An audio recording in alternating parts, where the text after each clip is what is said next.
Hey guys, tonight we wander into a world you probably wouldn't survive for more than a day, yes, even if you consider yourself tough. Picture this: the air thick with smells you didn't know existed, streets slick with mud and the occasional mysterious puddle, and the distant clatter of wooden carts, dodging people squatting wherever they could. You are in the Dark Ages, a time when privacy, bathrooms, and modern plumbing were more myth than reality. You probably won't survive this. Not without a strong stomach and a sense of humor, or maybe a gas mask, if that ever existed. As you step through the narrow, uneven streets of a medieval village, the first thing that hits you is the smell. Not just the ordinary smells of bread baking or the tang of livestock, but something else. Something pungent and persistent. Every alley, every corner, every doorstep seems to hum with the echoes of human necessity. You see bits of straw, mud, and other matter mixed into the ground like some crude mosaic, marking the way people navigated their daily lives. You try to step carefully, balancing between curiosity and disgust, but it's impossible to avoid. Scholars still argue whether the term unsanitary really captures the medieval experience, but you know immediately that it comes close. You wander past a small wooden hut, noticing the tiny window shutters flapping in the cold evening breeze.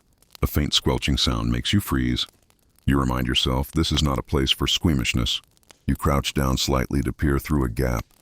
And there it is, the humble chamber pot, the predecessor to your modern porcelain friend.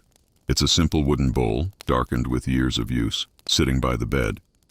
You imagine how someone might wake in the middle of the night, shuffle in their pajamas, and squat over this makeshift throne while the wind whistles through the cracks in the walls. Oddly, it feels intimate, in a way you weren't expecting, human. Life distilled down to a basic, necessary act. Stepping outside again, the reality of village sanitation confronts you fully. Streets often doubled as dumping grounds, waste from homes, livestock, and whatever else people couldn't be bothered to contain flowed freely along muddy paths. You dodge a puddle with a faint ripple of something you desperately hope isn't human.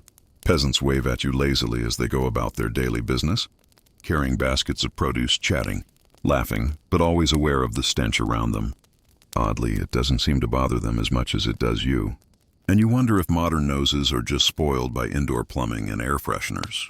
Scholars still debate whether villagers genuinely adapted to these smells or simply ignored them as part of life. But your nose leaves no room for debate tonight.